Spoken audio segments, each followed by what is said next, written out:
Hello guys, my name is Sanjay Jha, Faculty of English. Welcome to Tinius YouTube Live Classes. Guys, मैं आपके exam में English जो आता है उसके ग्रामर पोर्शन से रिलेटेड में कुछ बेसिक से स्टार्ट करने आज मैं आप लोगों के सामने आया हूँ। तो चलिए शुरू करते हैं।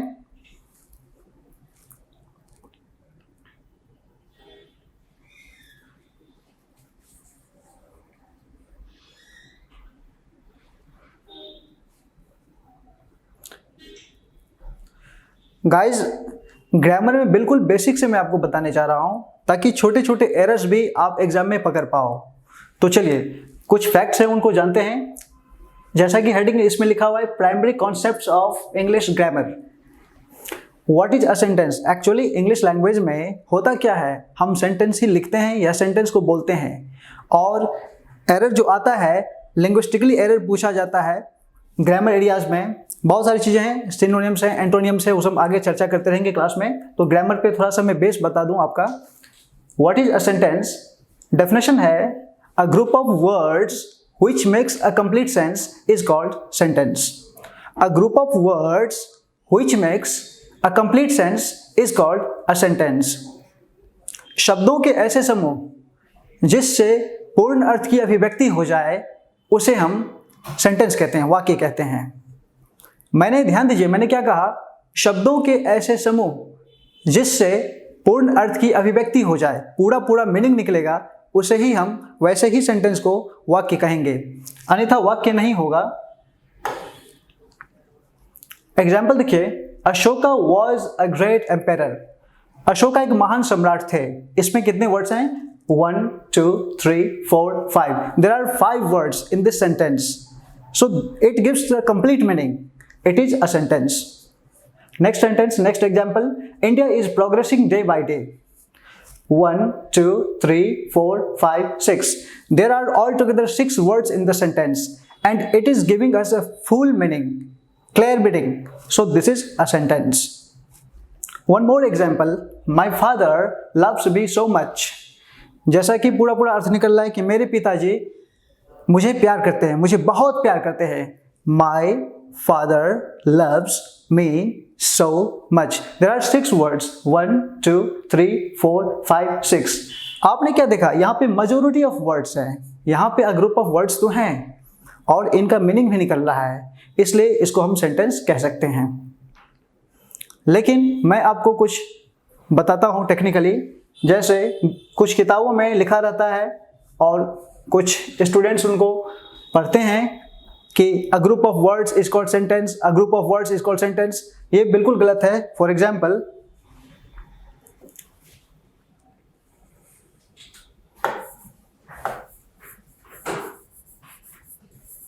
रमन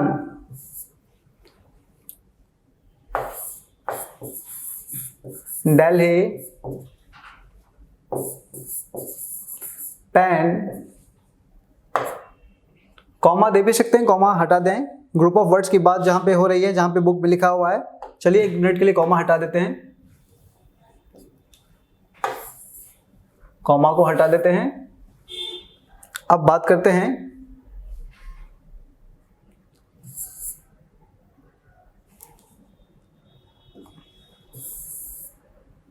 सोहन, स्मार्ट बोर्ड सोहन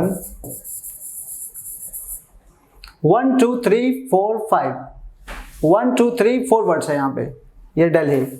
अब देखिए यहाँ पे ग्रुप ऑफ वर्ड्स है, 4 वर्ड्स यहाँ पे हैं, बट इनका कोई मीनिंग नहीं निकल रहा है। रमन, दिल्ली, पेन, सोहन, क्या मीनिंग निकला? कोई मीनिंग निकला। ग्रुप ऑफ वर्ड्स यहाँ पे भी कहने की बात है, जैसा कि किताब में लिखा रहता है। सो मैंने आपको पहले समझाया, बेस से समझाया कि करना क्या है, इस पे ध्यान नहीं देना है कि ग्रुप ऑफ वर्ड्स। आपको एक बात उसमें और ऐड कर देनी है कि शब्दों के समूह तो होना चाहिए, लेकिन उसका पूरा मीनिंग निकलना चाहिए। तब जाकर के वो कंप्लीट मीनिंग जब निकलेगा तो सेंटेंस माना जाएगा, अन्यथा सेंटेंस नहीं माना जाएगा। ठीक है गाइस, चलिए आगे मैं आपको कुछ बताता हूँ। कुछ एग्जाम्पल मैंने यहाँ पे लिखे हुए हैं। I teach English language. क्या इसका मीनिंग निकलता है? मैं अंग्रेजी भाषा पढ़ाता हूँ, मीनिंग निकल रहा है, ये सेंटेंस हो गया। The hermit lives on the top of the hill, यहाँ पे इसका मीनिंग निकल रहा है। Rome was not built in a day, यहाँ पे कंप्लीट सेंटेंस है, इसका मीनिंग निकल रहा है। तो ये सब सेंटेंस हैं। जितने भी सेंटेंस हैं, देखिए जितने भी सेंटेंस हैं उनके टू पार्ट्स होंगे। There are two parts of the sentence, one subject and predicate. I am not gonna teach you the kinds of the sentence and types of the sentences, हम उसको आगे चर्चा करेंगे, वो आपके सिलेबस का पार्ट है, मैं उसको आगे विस्तृत रूप से बताऊंगा सेंटेंस के कितने काइंड्स होते हैं। अभी बेस से बता रहे हैं, काइंड्स की जरूरत नहीं है। अभी आप इसके टाइप्स पे ना जाएं, काइंड्स पे ना जाएं, इसके जो है मेन पार्ट्स को पढ़िए। सब्जेक्ट का मतलब क्या होता है?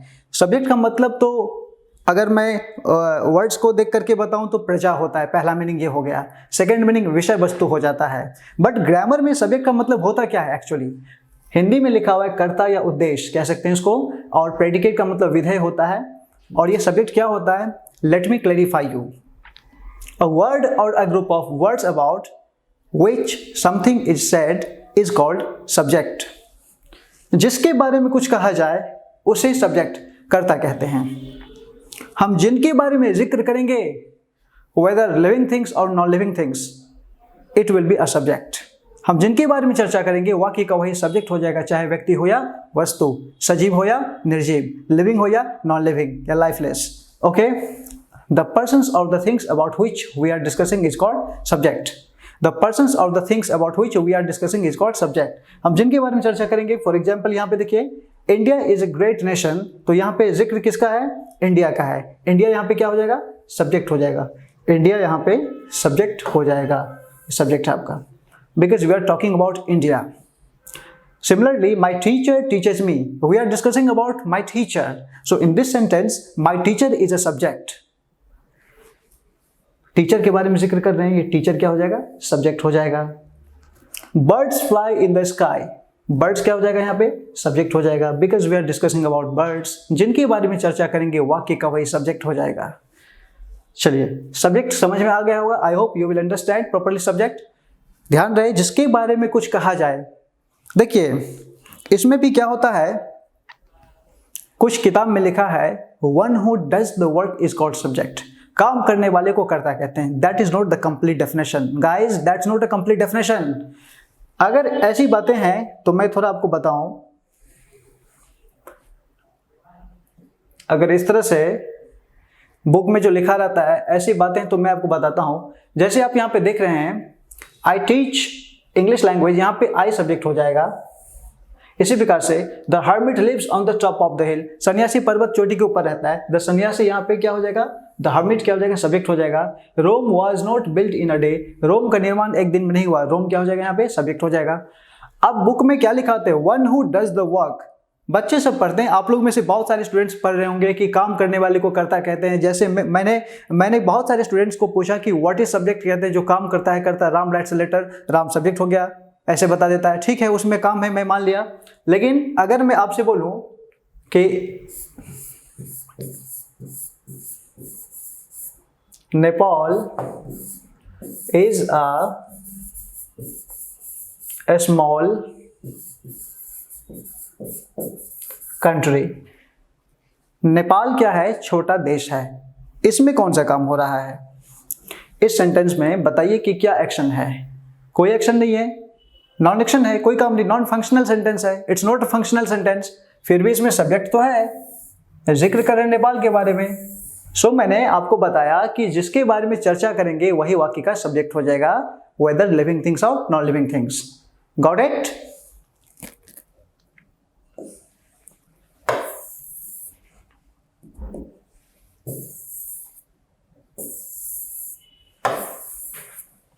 Okay, moving to predicate now. Predicate क्या होता है?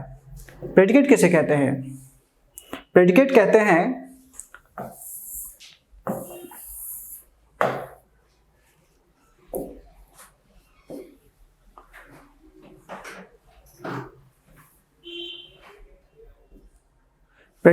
हैं what ever is said about the subject is called predicate. Predicate का डेफिनेशन मैं आपको बताता हूं और उसको डिफाइन करता हूं। ये सब्जेक्ट समझ में आ गया होगा। आई होप सब्जेक्ट सभी को समझ में आ गया होगा। जिसके बारे में चर्चा करेंगे वाक्य का वो सब्जेक्ट हो जाएगा। और प्रेडिकेट का एग्जाम्पल जो है, एक सब्जेक्ट में कॉन्सेप्ट्स है, इस कॉन्सेप्ट को मैं थोड़ा वेरीफाई कर देता हूं, बता देता हूं डिटेल्स में। In imperative sentences subject is understood. Actually imperative sentence क्या होता है फिर आप कंफ्यूज कर जाएंगे, this is the part of the sentence, लेकिन मैं आपको डिटेल्स में नहीं, थोड़ा मैं ब्रीफली बता देता हूं। ऐसा वाक्य, a sentence that gives us command, idea, a sentence that expresses command, idea, entreaty, request, order is called imperative sentence. ऐसा वाक्य जिसपे कमांड, आदेश हो, ऑर्डर हो, सजेशन हो, सलाह हो, एडवाइस हो, आइडिया हो, रिक्वेस्ट हो, ऐसे वाक्यों को इंपरेटिव कहते हैं। तो इंपरेटिव सेंटेंस में क्या होता है, सब्जेक्ट अंडरस्टूड होता है। अंडरस्टूड का मतलब छुपा हुआ, हिडन होता है। चलिए देखते हैं थोड़ा सा, जैसे कि थैंक यू। थैंक यू में जो है, मैंने कहा कि थैंक यू, तो मैंने आपको धन्यवाद दिया, इसमें क्या छुपा हुआ है, सब्जेक्ट आई, इसमें आई सब्जेक्ट हिडन है। इसी प्रकार से सिट डाउन, बैठ जाओ, तो कौन बैठेगा, मैं आपको बैठने के लिए कह रहा हूं, यू क्या हो जाएगा, इसमें सब्जेक्ट हो जाएगा। कॉन्ग्रेचुलेशंस, आई सब्जेक्ट है। There are lots of sentences, आप उसको प्रैक्टिस करेंगे, एक दो बार देखेंगे। बेसिकली आई और वी ही छुपा हुआ रहता है, तो ये मैंने क्लैरिफाई कर दिया आपको।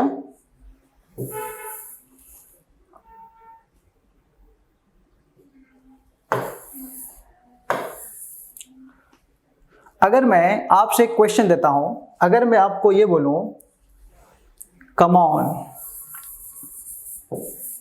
इसमें क्या सब्जेक्ट है, can you please tell me, can you find out the subject in the sentence. दिए गए वाक्यों में सब्जेक्ट को फाइंड आउट कर सकते हैं। कम ऑन में हिडन है ना, यहां आओ, कम ऑन का मतलब यहां आओ, तो यहां पे यू कौन आएगा, आप आओगे, यू यहां पे अंडरस्टूड है, छुपा हुआ है। क्लियर, गो देयर, वहां जाओ, यू छुपा हुआ है। काइंडली बी सीटेड, कृपया बैठ जाएं, यू छुपा हुआ है, आपको बोला जा रहा है। तो बेसिकली या तो आई और वी अंडरस्टूड होता है इंपेरेटिव सेंटेंस में। नेक्स्ट,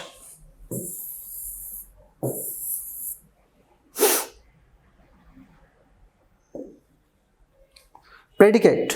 प्रेडिकेट क्या होता है, क्योंकि सेंटेंस के दो पार्ट्स हैं, एक सब्जेक्ट एक प्रेडिकेट। मैंने अभी तक क्या क्या पढ़ा है, हम लोग अभी ने क्या क्या डिस्कस किया हम लोगों ने, पहला तो हम लोगों ने डिस्कस किया कि सेंटेंस क्या है। सेंटेंस क्लियर हो गया, जिसका मीनिंग निकलेगा group of words which gives a complete sense is called sentence. उसके दो पार्ट्स हैं, a sentence has main two parts, subject and predicate. तो सब्जेक्ट हमने क्लियर कर दिया, हम लोगों ने डिस्कस कर लिया। जिसके बारे में जिक्र करेंगे वाक्य का वही सब्जेक्ट हो जाएगा। अ वर्ड और a group of words about which we discuss about is called subject. जिसके बारे में चर्चा करेंगे वाक्य का वो सब्जेक्ट, और रिमेनिंग वर्ड्स जितने भी सब प्रेडिकेट हो जाएगा। तो प्रेडिकेट के बारे में थोड़ा सा जानते हैं क्या है, डेफिनेशन के साथ, एग्जांपल के साथ। देखिए, what ever is said about the subject is called predicate. जिसके बारे में चर्चा करेंगे वो तो सब्जेक्ट, और उन्हें छोड़ के सब्जेक्ट के बारे में ही जो कुछ कहा जाए, किसके बारे में, सब्जेक्ट के बारे में जो कुछ कहा जाए। For example my brother sings a song, मेरा भाई गीत गाता है, तो किसके बारे में जिक्र है यहाँ पे, माय ब्रदर के बारे में, ये तो सब्जेक्ट हो जाएगा। जैसा कि मैंने आपको बताया था क्लास में, अभी बताया है कुछ देर पहले, ये सब्जेक्ट। अब बाकी रिमेनिंग वर्ड्स जो है ये क्या हो जाएगा, प्रेडिकेट हो जाएगा। ये प्रेडिकेट है, ये सब्जेक्ट और ये प्रेडिकेट हो जाएगा।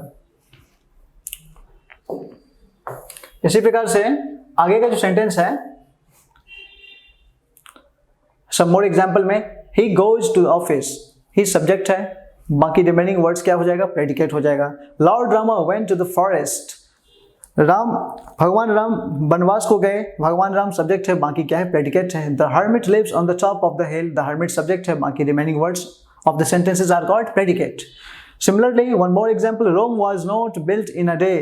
America is a supreme country. We are discussing about America and Rome. They are subject and remaining words of the sentences are called predicate. Next term, moving to the next term, what is a verb? Verb क्या होता है, देखिए parts of speech भी लेकर के आएंगे class में, वो आपका सिलेबस है, जानना बहुत जरूरी है। नाउन क्या है, प्रोनाउन क्या है, वर्ब क्या है, डिटेल्स जानेंगे हम लोग। अभी मैं थोड़ा सा फैक्ट बताता हूँ, ताकि आपको सेंटेंस ट्रांसलेशन भी पूछता है बिहार कांस्टेबल में, तो उसको ध्यान में रखते हुए मैं थोड़ा सा सेंटेंस बनाना सिखाऊंगा। सो मैं आपको थोड़ा सा फैक्ट बताता हूँ, वर्ब क्या है, इसके डिटेल्स काइंड्स पे भी मैं नहीं जा रहा हूँ। चलिए, डेफिनेशन है, अ verb is an action word. जिस शब्द से कोई काम करने या होने का बोध हो उसे क्रिया कहते हैं। हिंदी शब्द के अंत में ना लगा रहेगा, क्रिया हो जाएगा। जाना, आना, उठना, बैठना, खाना, पीना, लेना, सोना, जागना, पढ़ना, लिखना, बारिश होना, ये सब क्या है? क्रिया है। ना शब्द लगा है, क्रिया है। डिक्शनरी में बार बार फाइंड करने की जरूरत नहीं, देखना नहीं है। वर्ब का पहचान आपको इजी बता दिया। A verb is an action word, a verb is a doing word. आप कह सकते हैं, एग्जाम्पल है go, dance, sleep, like, study, teach, play, etcetera. आगे चलते हैं। एनबी का मतलब है nota bene, important point, पीछे भी आपने देखा होगा इंपेरेटिव सेंटेंस में एनबी। एनबी का फुल फॉर्म होता है नोट अ बेन। एक्चुअली ये लैटिन वर्ड से आया हुआ है नोट अ बेन। इसका अर्थ होता है टेक अ नोटिस, ध्यान रहे, याद रहे, अच्छी तरह ध्यान रखें, इस तरह से कुछ होता है। आप कह सकते हैं इसको, इंग्लिश में लिख देता हूं, टेक अ नोटिस। जहां जहां एनबी लिखा रहेगा, एनबी के माध्यम से अच्छी अच्छी की टर्म्स को हम डिलीवर कर देंगे, आप लोगों के साथ शेयर कर देंगे। ओके गाइस, तो एनबी को ध्यान से पढ़ना है और इसको रिवाइज करना है, नोट डाउन करना है।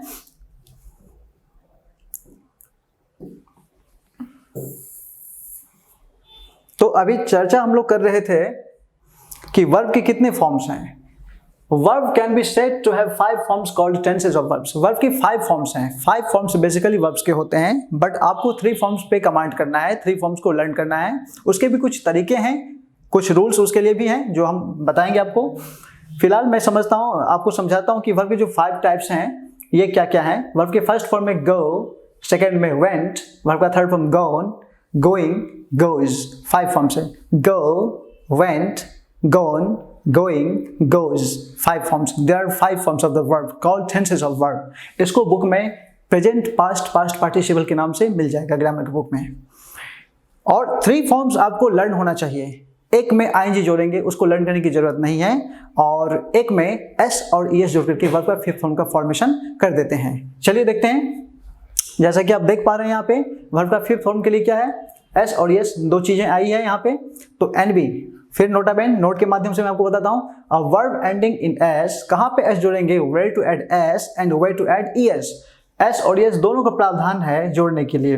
तो एस ईएस में कहां पे एस जोड़ा जाएगा, किस वर्ब के साथ आप एस जोड़ेंगे, किस वर्ब के साथ आप ईएस ऐड करेंगे, ये जानने के लिए आप इस एनबी को पढ़ें। A verb ending in s, double s, C H, S H, X, O, add es to make 5th form of the verb. चलिए देखते हैं एग्जाम्पल्स। गो, गो के लास्ट में गाइस क्या आया, ओ आया है, गोज हो जाएगा। ईएस ऐड कर देंगे, क्यों, क्योंकि आप चार्ट में यहां पे देख लीजिए ओ आया हुआ है।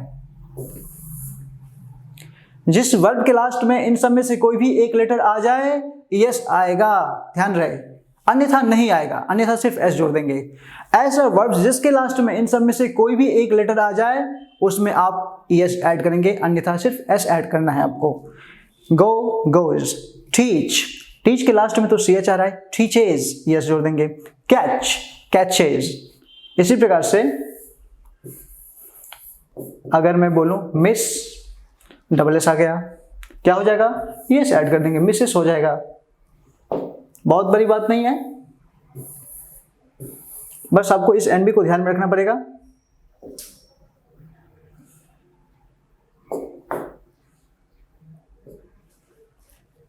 ओके, अब चलते हैं ऑब्जेक्ट की तरफ। What is an object.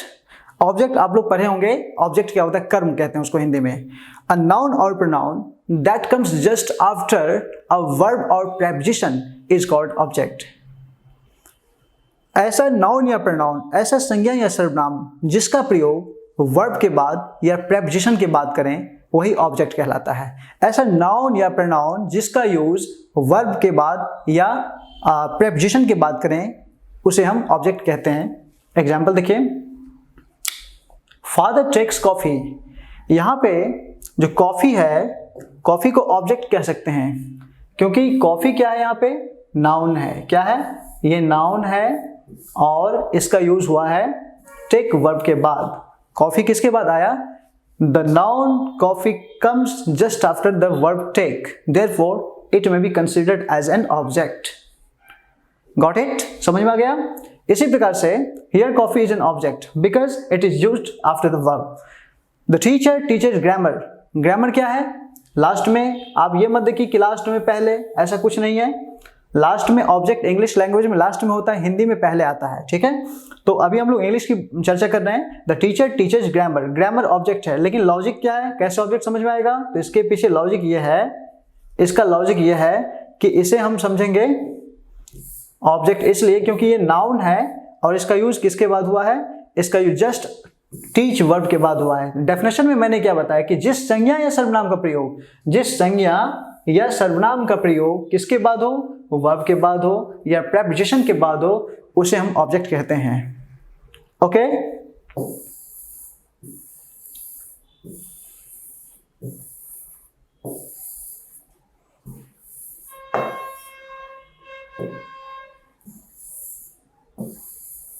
Okay guys, next बहुत सारे इसमें कुछ एग्जांपल्स और देख लीजिए। I have composed a story, story object है। My brother plays chess, chess object हो जाएगा।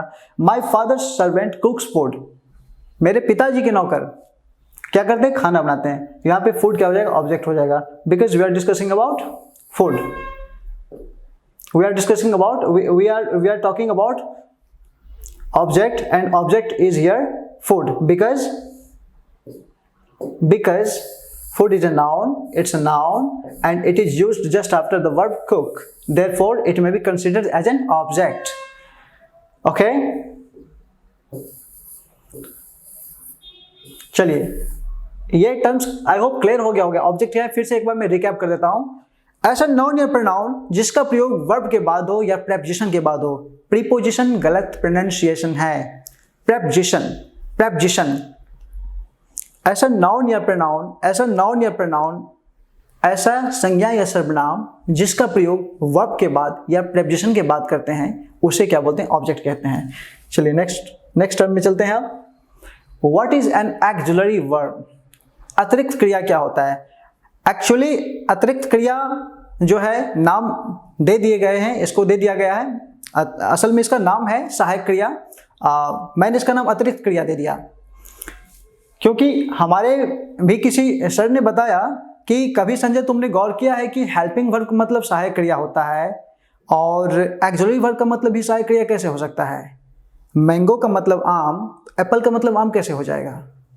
तो मैंने इस बात पे सोचा और मुझे अच्छा लगा और थैंक्स टू माय टीचर्स। तो what is an auxiliary verb? इसमें एक्सुलरी वर्ब का मतलब अतिरिक्त क्रिया, हम इसको हिंदी में कह सकते हैं। चलिए देखते हैं क्या होता है। A word that is used to form the tense or mood of a verb, a noun, an adjective is called auxiliary verb.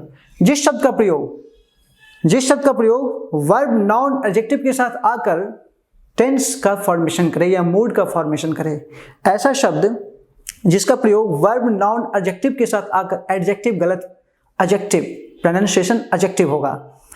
ऐसा वर्ड्स जिसका प्रयोग वर्ब, नाउन, एडजेक्टिव के साथ आकर टेंस का निर्माण करे या मूड का निर्माण करे। ग्रामर का चैप्टर है मूड, अवस्था होता है, मीनिंग।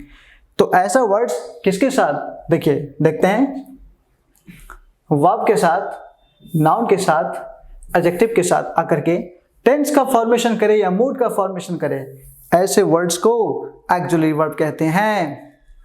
चलिए देखते हैं वो वर्ड्स कौन सा है, उससे फैमिलियर हो जाते हैं। So let me introduce you those all words. These are divided into 5 groups. मैंने ऐसे वर्ड्स को 5 ग्रुप्स में डिवाइड कर दिया है। Group A, group B, group C, group D, group E. Let's come to the point. Group A is, am, are, was, were. Group B, do, does, did, have, has, had. Group C, shall, should, will, would, can, could, may, might, must, ought to. Group D, need, dare. Group E, used to. इन सब को जब आप count करेंगे तो 24 हो जाता है। Membership इनके 24 हैं, इसलिए इसको 24 फाइनाइट्स भी कहते हैं। इसको 24 फाइनाइट्स कह सकते हैं, एनोमलस फाइनाइट्स भी कहते हैं। ठीक उसी प्रकार से जिस प्रकार से एक व्यक्ति के एक से अधिक नेम हो सकते हैं, निकनेम भी होता है। किसी का नाम राम है, उसको कोई राजू भी कह रहा है, निकनेम है। सिमिलरली एक्सिलरी वर्ब को 24 फाइनाइट्स कह सकते हैं या एनोमलस फाइनाइट्स कह सकते हैं। ये आप समझ लीजिए, ग्रामरियन इनका एक नाम दे दिया। लेकिन मैं आपको बताऊं यहां पे देखिए, अगर आप एक्सिलरी वर्ब की बात करें या 24 फाइनाइट्स की बात करें या एनोमलस फाइनाइट्स की बात करें, इनसे जितने भी ग्रुप्स मैंने बताए सभी ग्रुप्स का बोध हो जाता है। लेकिन अगर ग्रुप ए की बात कोई करे, ग्रुप सी की बात करे, तो उसके लिए क्या, उसके लिए तो फिर क्या कहेंगे, उसका एक अलग ही नेम, स्पेसिफिक नेम है। चलिए उसको देखते हैं। जैसे कि आपको एग्जाम्पल में बताता हूँ, जैसे आपको किसी जहाज फैमिली से मिलना है और जहाज फैमिली में जाके किसी, मान लीजिए कि संजय झा से बात करनी है, तो आपको नाम तो लेना पड़ेगा ना कि मुझे संजय झा से मिलना है। अब वहाँ पे जाके डोरबेल बजा के आप ऐसा नहीं कह सकते हैं कि जहाज फैमिली से मिलना है, जहाज फैमिली से मिलना है, वो सेंस कोई मीनिंग नहीं निकल रहा है। सिमिलरली अगर आप एक्सिलरी वर्ब की बात करते हैं तो एक्सिलरी वर्ब में तो सारे ग्रुप्स आ रहे हैं। अगर मैं ग्रुप डी की बात करूं, ग्रुप सी की बात करूं, ग्रुप ए की बात करूं, तो उसका कुछ न कुछ नेम होना चाहिए जो स्पेसिफिक नेम है। चलिए आगे देखते हैं उसको।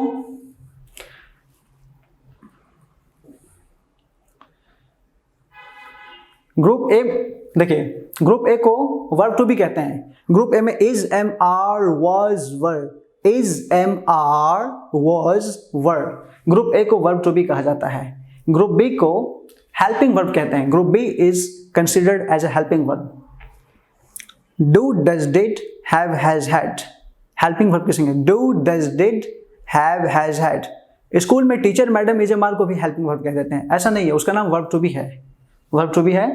ग्रुप बी हेल्पिंग वर्ब कहलाता है। ग्रुप सी को मॉडल्स इंग्लिश कहते हैं। मॉडल्स इनकरेक्ट प्रोनाउंसिएशन है, models English, models English. Group D और ई को मार्जिनल एक्सिलरी कहते हैं। मार्जिनल एक्सिलरी और सेमी मॉडल्स आप कह सकते हैं इसको। ग्रुप डी और ई में नीड, डेयर, यूज्ड टू, इनका नाम है मार्जिनल एक्सिलरीज और सेमी मॉडल्स। मार्जिनल का मतलब कंप्लीट रूप से इसको एक्सिलरी नहीं मानते हैं, कभी कभी ये हेल्पिंग वर्ब का भी फंक्शन करता है। ठीक है, चलिए अब आपका सिलेबस स्टार्ट होने वाला है। जो सिलेबस एग्जाम में पूछा जाता है, बेसिक्स हमारा ये था। तो टेंस आपका पहला सिलेबस है, जैसा कि यहाँ पे देख पा रहे हैं लिखा हुआ है, grammatical items and structures. Topic A, the use of different tense forms for different kinds of narration, example media commentaries, report, programs etcetera. चलिए आगे बढ़ते हैं। टेंस क्या होता है? What is tense? आप बचपन से पढ़ते होंगे। टेंस टेंस टेंस, तीन प्रकार के टेंस से सभी को पता होगा। तो टेंस की हिंदी आपको पता है, काल या समय होता है।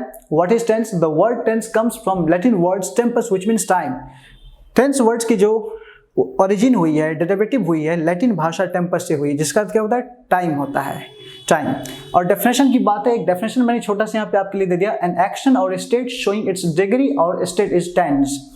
डेफिनेशन की जरूरत नहीं पड़ती है, एग्जाम वगैरह में जब आप टेंस पढ़ते हैं तो उसमें डेफिनेशन या ओरिजिन ये सब मैंने आपको जानकारी के लिए यहाँ पे आप इसको देख लीजिएगा। There are 3 types of tense, basically ये पता होगा, present tense, past tense, future tense. अब ये देखिए जितने भी टेंस हैं इनके 4 फॉर्म्स हैं, ये भी आप अवगत होंगे इनसे। प्रेजेंट, चलिए अब टेंस की तरफ चलते हैं। जो बेसिक फैक्ट्स आपका था कंप्लीट हो गया है।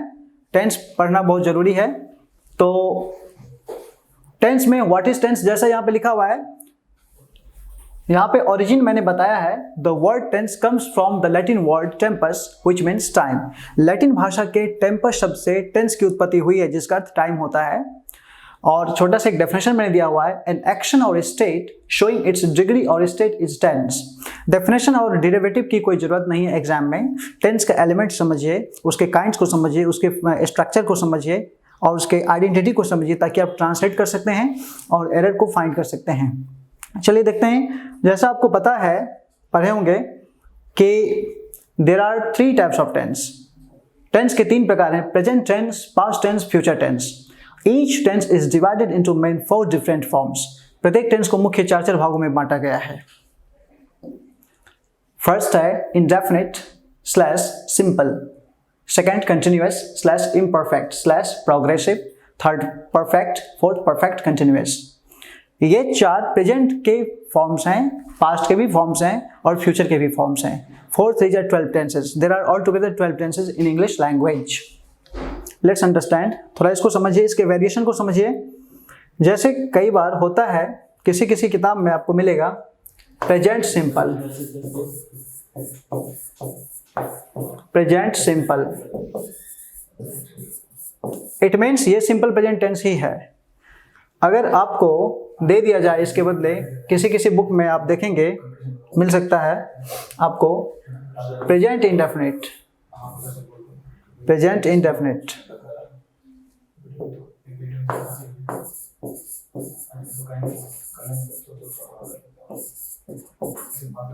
प्रेजेंट इंडेफिनिट, ये भी एक ही बात हुई। या कई बार होता क्या है, सिंपल प्रेजेंट टेंस देते हैं, सिंपल प्रेजेंट टेंस,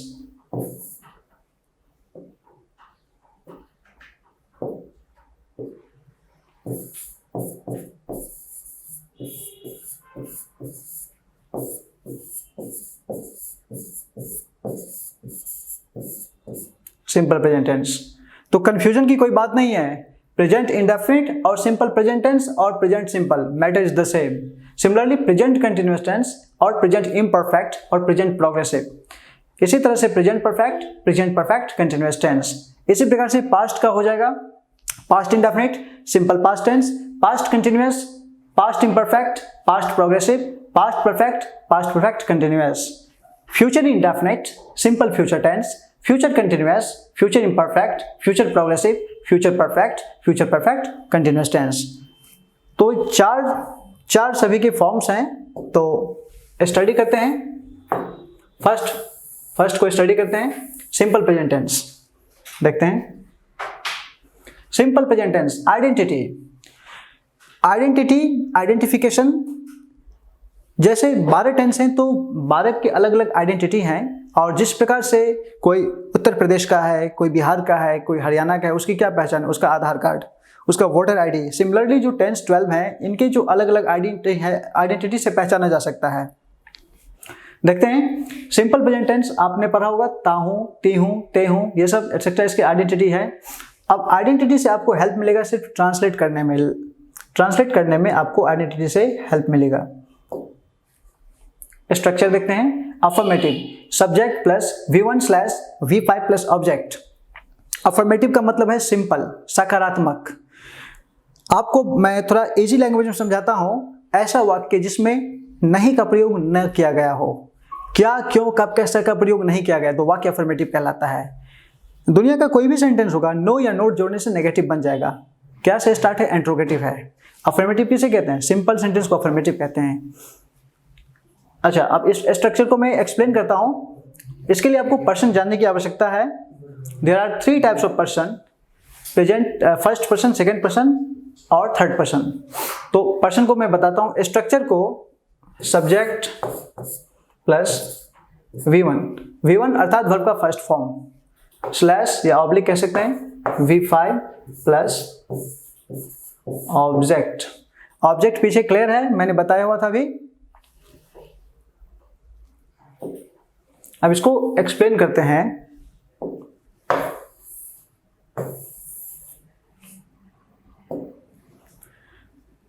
जैसे ट्रांसलेट में राम उपन्यास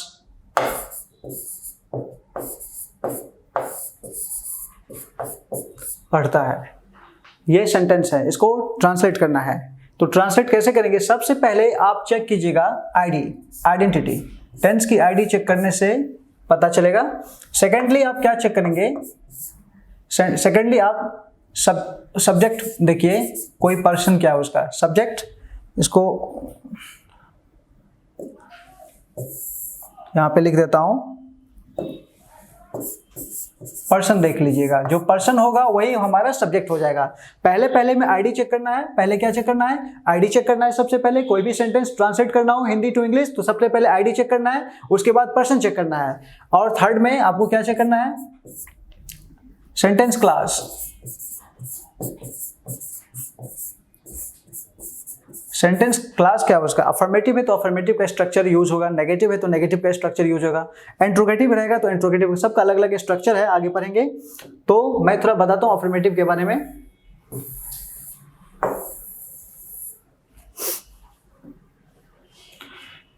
अफर्मेटिव को समझने के लिए पर्सन पढ़ने की जरूरत है। तो there are 3 types of person, first person, second person, third person. First person बोलने वाले को फर्स्ट पर्सन कहते हैं। The speaking is called first person. सुनने वाला सेकंड पर्सन, सुनने वाला सेकंड पर्सन, यू योर आता है। फर्स्ट पर्सन में आई यू आता है। बोलने वाला फर्स्ट पर्सन, सुनने वाला यू योर सेकंड पर्सन। जिसके बारे में जिक्र करेंगे third person, he she it they अथवा कोई भी नाम हो थर्ड पर्सन हो जाएगा। जिसके बारे में चर्चा करेंगे third person. The person speaking is called first person, the person spoken two is called second person, the person spoken of is called third person. English में बोलने वाला, सुनने वाला और जिसके बारे में चर्चा किया जाए यहाँ पे लिखा हुआ है। एंड बी की टर्म्स दे रहा हूं आपको। टीपीएसएन, what does the TPSN stand for? The TPSN stands for third person singular number, अर्थात he, she, it अथवा कोई भी एक नाम, एक व्यक्ति या वस्तु का नाम हो, उसके रहने पर वर्ब का फिफ्थ फॉर्म का यूज करेंगे। किसका यूज करेंगे? वर्ब का फिफ्थ फॉर्म का यूज करेंगे। V5, S और ES कब यूज होगा? सेंटेंस में ट्रांसलेट करते वक्त इसका यूज कब करना है? जब थर्ड पर्सन सिंगुलर नंबर हो। फॉर एग्जाम्पल, वह अंग्रेजी बोलता है, वह थर्ड पर्सन है, सब्जेक्ट है। अब ये सेंटेंस बना हुआ है, ये सेंटेंस बना हुआ है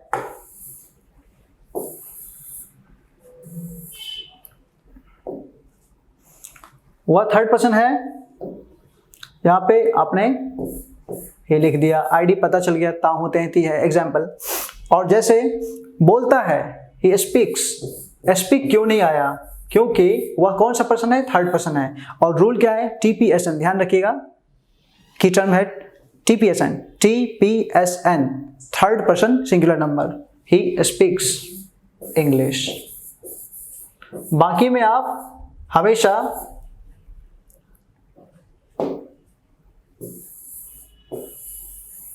थर्ड पर्सन को छोड़ के, थर्ड पर्सन सिंगुलर नंबर को छोड़ के बाकी में एस और एस जोड़ने की जरूरत नहीं है। रानी सिंग्स अ सॉन्ग, रानी कौन सा पर्सन है? थर्ड पर्सन है। Rani third person, Rani sings a song, sings यहाँ पे वर्ब का फिफ्थ फॉर्म आ गया। इसी प्रकार से आगे का एग्जांपल मैंने, Aarti cooks food, the PM delivers a speech. आप इस तरह से सेंटेंस को फ्रेम कर सकते हैं। किसी भी बुक से ट्रांसलेशन की प्रैक्टिस करना अभी से स्टार्ट कर दीजिए ताकि थोड़ा थोड़ा प्रैक्टिस हो आपकी। Some more examples, my sister studies science, my father scolds me. आपने यहाँ पे क्या देखा? यहाँ पे स्टडीज थर्ड पर्सन है, V5। माई फादर स्कॉल्ड्स में, स्कॉल्ड्स थर्ड पर्सन है, V5 वर्ब का fifth form. The teacher teaches us, the teacher is a third person, so the V5 is used here. Mukesh goes to college with his friends, यहाँ पे goes, Mukesh कौन सा person? Third person है। My mother कुक्स food, कुक्स यहाँ पे verb का fifth form है because my mother third person है। His brother goes to the office, brother third person, किसके बारे में जिक्र है? उसका भाई ऑफिस जाता है। जिसके बारे में चर्चा करेंगे थर्ड पर्सन हो जाएगा। The cow gives milk, gives third person है, काउ थर्ड पर्सन है, गिव्स वर्ब का फिफ्थ फॉर्म यूज हुआ है यहाँ पे, गाय दूध देती है। माई ब्रदर्स सर्वेंट, मेरे भाई का नौकर, किसके बारे में जिक्र है? भाई के नौकर के बारे में चर्चा है। Washes the clothes, washes third person. Ram's brother eats with Rahim, Ram का भाई रहीम के साथ खाता है। किसके बारे में जिक्र है? राम के भाई के बारे में जिक्र है। राम का भाई थर्ड पर्सन है, Ram's brother third person, verb का फिफ्थ फॉर्म यहाँ पे। ठीक है गाइस,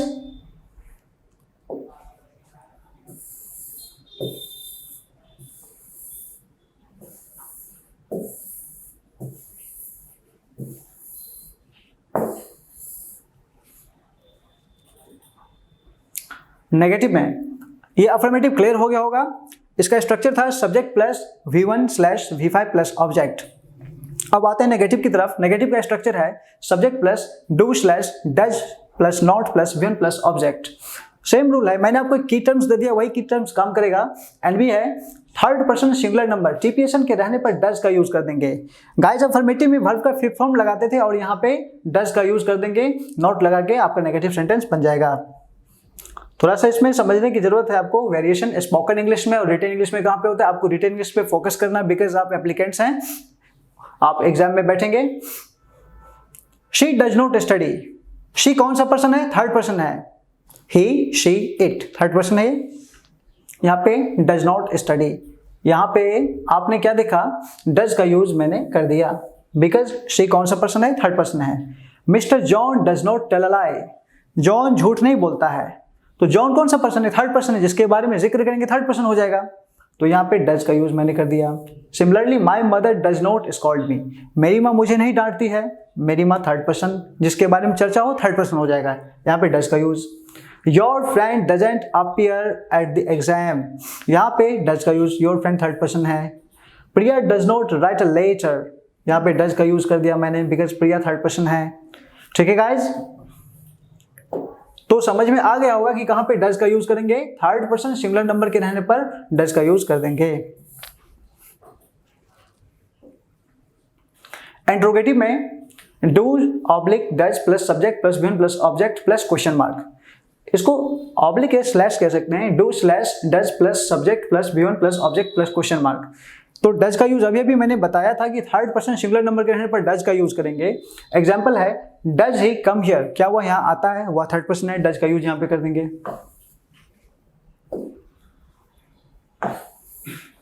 इसी प्रकार से does she go to the office, does third person है यहाँ पे। डज योर फ्रेंड, अब देखिए यहाँ पे योर को देख के डज का यूज मत कीजिएगा, यहाँ पे फ्रेंड को देख के मैंने किया है, यहाँ पे फ्रेंड थर्ड पर्सन है तो यहाँ पे डज का यूज होना अनिवार्य है।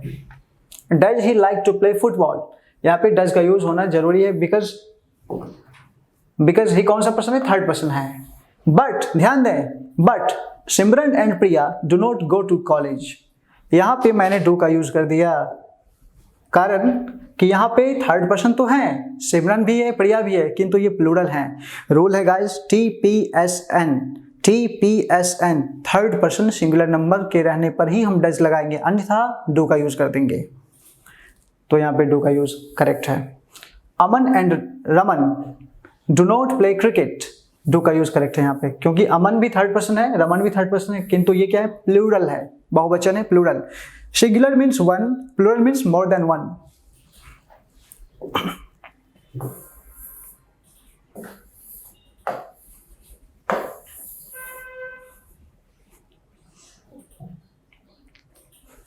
इंग्लिश लैंग्वेज में मुख्य रूप से 9 क्वेश्चन वर्ड्स हैं, ये प्रायः WH से प्रारंभ होते हैं।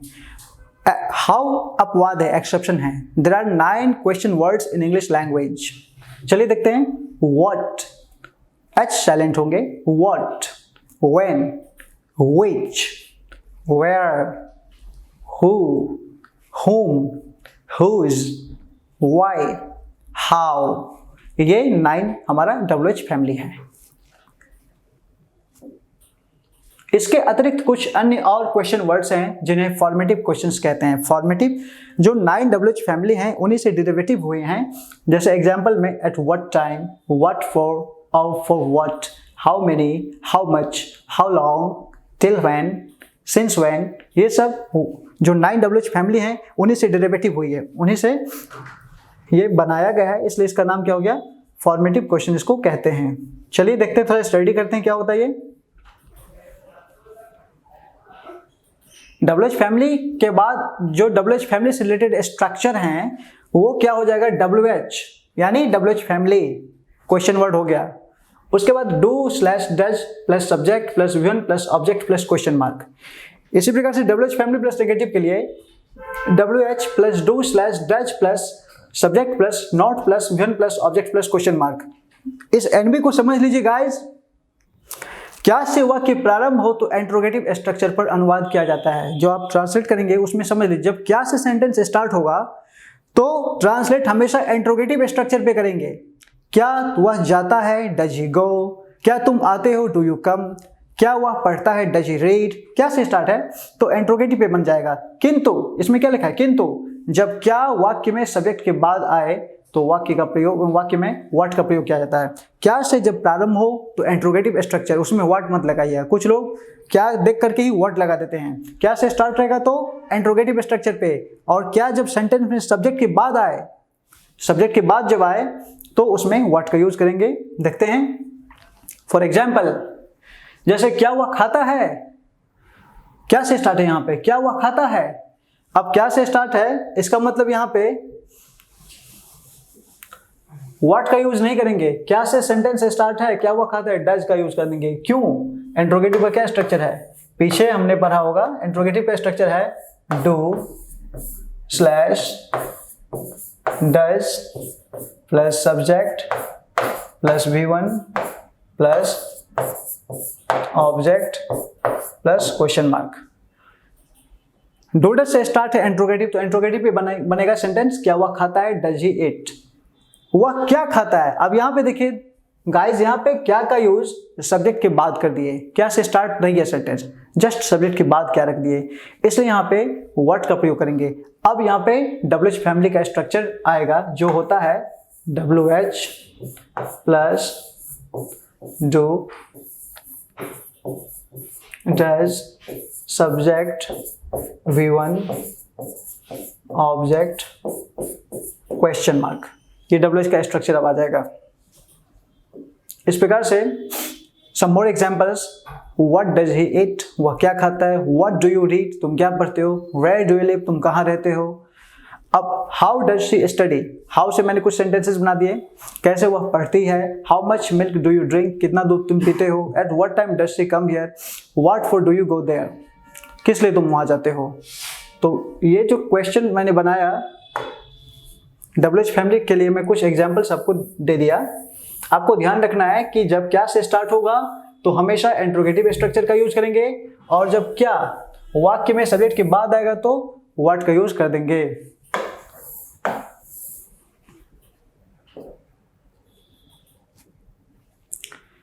अब यूजेस पढ़ते हैं। ये टेंस का ट्रांसलेशन का तरीका जो था सिंपल प्रेजेंट टेंस का, मैंने कंप्लीट कर दिया। इस पे प्रैक्टिस करने की जरूरत है।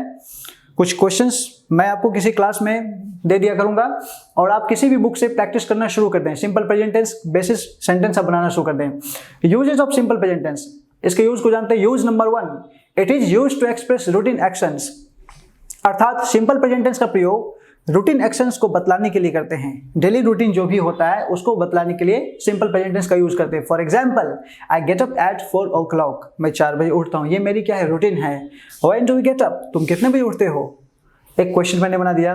Use number 2, it is used to express habitual actions और रिपीटेड एक्शन, इसका प्रयोग आदतन वाले एक्टिविटी को बतलाने के लिए, जो कार्य रिपीटेडली होता है उसे बतलाने के लिए हम सिंपल प्रेजेंट टेंस का यूज करते हैं। For example, he always comes here on Sunday, वह यहाँ सदैव रविवार को आता है, लेकिन कब आता है, रविवार को आता है।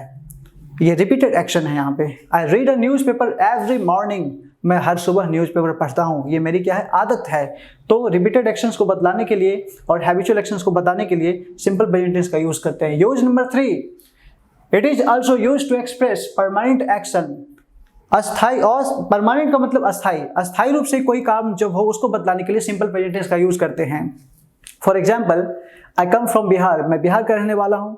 यहाँ पे इस सेंटेंस का मतलब होता है कि बिहार का रहने वाला हूँ, यहाँ पे परमानेंट एक्शन है ये। ही लिव्स इन दिल्ली, वह दिल्ली में रहता है, परमानेंट एक्शन है यहाँ पे।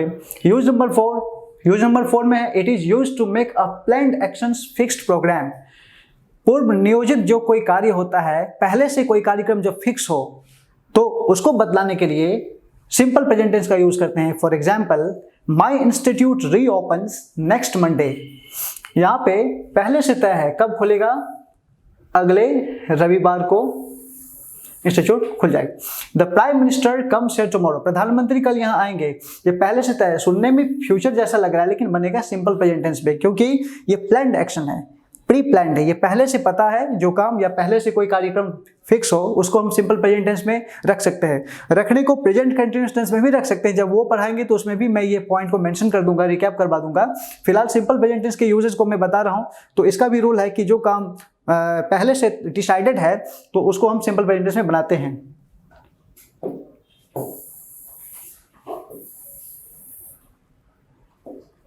Next use, it is use to express possession ownership, अधिकार सूचक वाक्यों में भी हम सिंपल प्रेजेंट टेंस का यूज करते हैं जिसमें पोजेशन बतला दो, स्वामित्व बतला दो। For example, I have a car, I have got a car भी करेक्ट है, I have a car, she has a laptop, इसमें क्या है, लैपटॉप पे उसका अधिकार है, मेरे पास कार है, मैं कार का मालिक हूँ। यहाँ पे स्वामित्व बतला रहा है इस वाक्य में, कार पे किसका अधिकार है, मेरा। तो ये सिंपल प्रेजेंट टेंस। इसी प्रकार से कुछ मैंने यहाँ पे क्लूज लिख दिए हैं, आप गाइस इसको ध्यान दीजिएगा।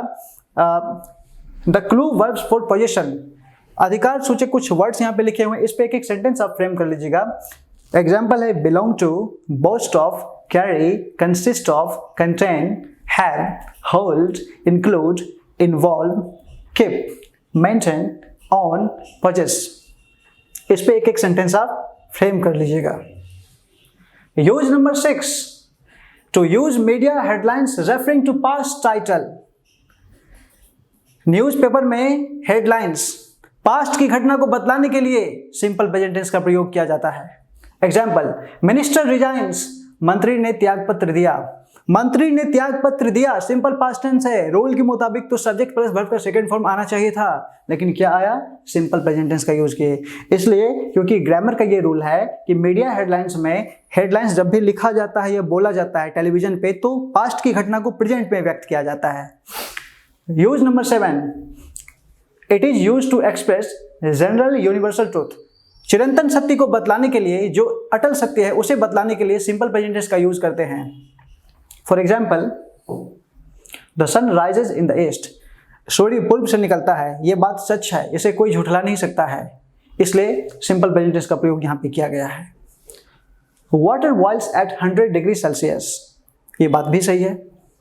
इसी प्रकार से the earth moves around the sun, पृथ्वी सूर्य की परिक्रमा करती है, ये बात भी सही है, तभी तो 24 घंटे की दिन रात होती है। एनीवे, तो आपने क्या देखा अभी तक? 6 पॉइंट्स हमने डिस्कशन किया क्लास में, 7 पॉइंट्स हमने डिस्कशन किया क्लास में सिंपल प्रेजेंट टेंस से related. Some more points. Use number 8, to show a conditional clause. शर्त सूचक वाक्यों में सिंपल प्रेजेंट टेंस का प्रयोग करते हैं। For example, if you give me blood I will give you freedom. अगर तुम मुझे खून दोगे तो मैं तुम्हें आजादी दूंगा। तो गाइज यहाँ पे कंडीशन है, आजादी आपको कब मिलेगा? आजादी तब मिलेगा जब आप मुझे खून देंगे। Some more example, if you play with fire you get burned. अगर तुम आग से खेलोगे तो तुम जल जाओगे। कंडीशन है, जलेंगे तो जब आग से खेलेंगे। चलिए, आज के लिए इतना काफी है। एक लास्ट यूज है यहाँ पे, use number 9, to express mental activity, emotions और फीलिंग्स। मेंटल स्टेटस को बतलाने के लिए, इमोशंस, इनर फीलिंग्स को व्यक्त करने के लिए सिंपल प्रेजेंट टेंस का प्रयोग करते हैं। फॉर एग्जांपल है, आई बिलीव इन गॉड, मुझे ईश्वर पर भरोसा है। ये मेरा क्या है? डेडिकेशन है, मेंटल एक्टिविटी है, इमोशन है। I know that you can not do this, मुझे पता है तुम इसे नहीं कर सकते हो, ये मेरा ऐसा मानना है। She trusts in him, I consider that you are a meritorious student, मैं समझता हूँ कि तुम एक होनहार छात्र हो, मेधावी छात्र हो। तो ये मेरा मेंटल एक्टिविटी या इमोशंस और फीलिंग्स है, और ये मेरा ऐसा मानना है। मैं मानता कब हूँ? मानता कब है? इमोशनल नहीं हुआ, यहाँ पे मेंटल स्टेटस हो गया। और जैसे यहाँ पे आई बिलीव इन गॉड, यहाँ पे फीलिंग्स हो गया, इमोशन हो गया। I know that you can not do this, यहाँ पे कंसिडरेशन है, तो यहाँ पे ये मेरा जो है मेंटल एक्टिविटीज है। तो इनको बतलाने के लिए हम किसका यूज करेंगे? सिंपल प्रेजेंट टेंस का यूज करते हैं। गाइस, आज के लिए इतना काफी है, फिर नेक्स्ट क्लास में हम कुछ और पॉइंट्स को लेकर के आएंगे। Thank you so much, thank you for attending this sessions, take care.